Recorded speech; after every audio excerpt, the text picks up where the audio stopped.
Fellow demons, I have been looking over some of our human files, and it is cause for concern.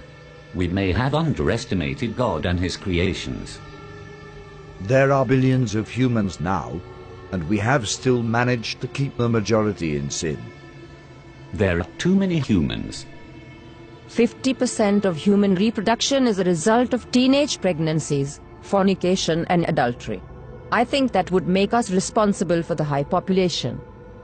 So we have created a problem that we need to fix. All over the world, murder and suicide rates have increased. Homosexuality and bisexuality is also very popular, even in some churches. I think the record should show a massive decline in human reproduction. For every human who dies or gets converted to a contrary lifestyle, 100 more are born globally. We need to do more. If I may, adolescents spend 1,500 hours watching television and only 900 in school annually. By the time a child finishes elementary, he would have seen 10,000 murders. This figure would double by the end of high school. By the time a human reaches 40, he would have spent 10 years watching television. Impressive. But we still need to do more. Fellow demons, I want you to seriously consider what we are up against. It is not God's will that any human perish. He will do everything in his power to save them.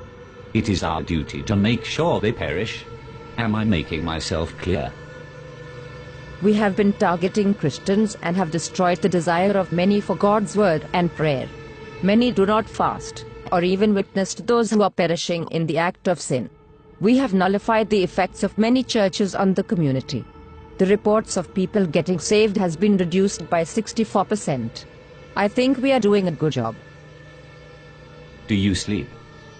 Yes. Then we can do more. No demon in this room is supposed to find time to sleep and eat. Now tell me where we stand with our attack on the churches. The leaders of the churches are revising their teachings. They encourage members to get back to the Word. What they don't know is, less than half an hour is given to Bible reading in any given week, which amounts to less than 26 hours for the year. Christians have lost the desire to read the very words that tell them how to live. The result is, they mix the sacred with the profane, surrendering all hope of them making it into heaven. Wonderful. Now we have to find a way to force human reproduction into a massive decline. We are thinking a global recession. Making the cost of living so high, very few will be able to afford it, unless by dishonest means. The need for money will be so great, and job opportunities so limited, that crime and violence will escalate to alarming levels in many countries. Guns will fall off the market like chewing gums. The prisons will be overcrowded. The graves will expand like hell itself. That should take care of 15% of the population. What else do we have? We can use their own bodies against them. Worldwide pornography. We introduce this on all levels, from billboards to public newspapers. We make pornography an occupation, a career. We will make pornography freely accessible by everyone. It will become a way of life for many, a secret door to pleasure. Nudity is marketable. It is 80% of the population's interest. We start from the mild. A star girl in the daily newspaper, wearing nothing at the top. Then as the desires increase, we introduce more until a man's appetite for sex cannot be satisfied with having just one partner. Adultery and fornication will become an acceptable way of life, even in the church. The scent of sin will go up into God's nostrils. The atmosphere will be utterly polluted with what he hates. Humans will think of nothing but sex. Wouldn't it contribute greatly to our problem? Not if there is a way for humans to protect themselves from pregnancies and diseases during sexual activity. Imagine what will happen if humans had a way of having sex without fear. You are thinking birth control. Yes. protection for both male and female. We'll have our products on every shelf. They'll stand out on their own and will be advertised in such a way that even Christians will be convinced. Once that is established, childbirth will decrease. And sexual activity will rise. Exactly. Sounds real good so far. What else do we have? There is something that we have noticed about these humans over the years. It seems like great emphasis is placed on self.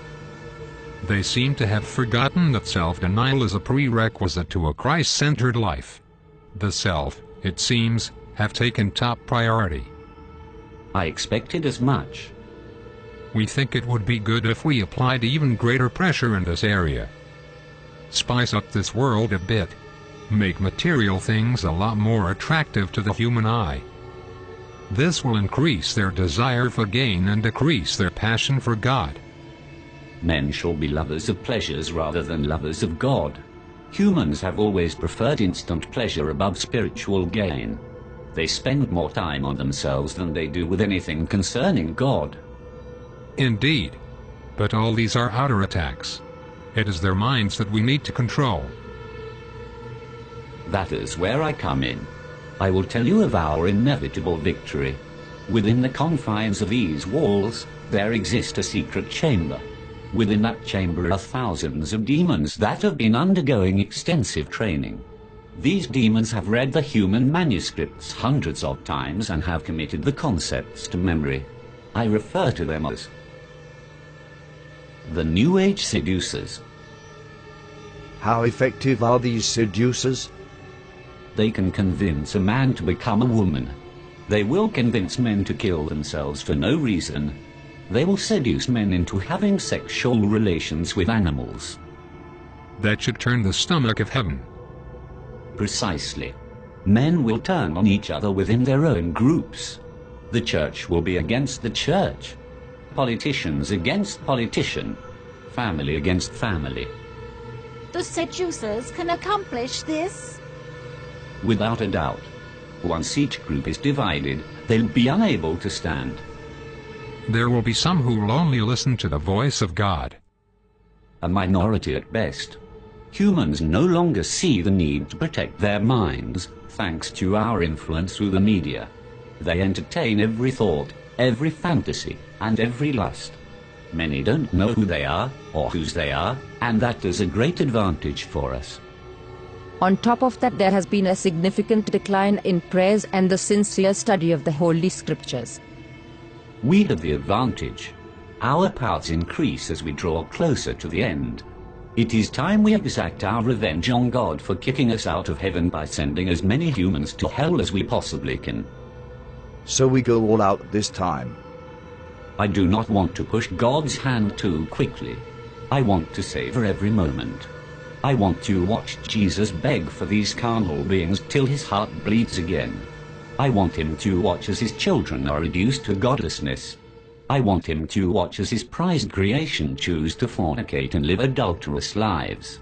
I want him to see the hungry die of starvation, the widows and orphans and those in prison go unvisited, and purity become a thing of the past. I want him to witness a 12-year-old giving birth to a child, and I want him to watch his precious believers spending hours before the television watching our programs and listening to our music and taking just a minute to brush the dust from their Bibles, while spending hours on Facebook and Twitter. I want him to witness them turning their backs on him for the pleasures of this life. Best of all, I want to watch him resist his own temptation to destroy this world again. Our victory is inevitable. Humans have proven time and time again that they are beyond redemption. They will share our fate in hell. I am convinced that we can still win this war. Arm yourselves, fellow demons. We go to war.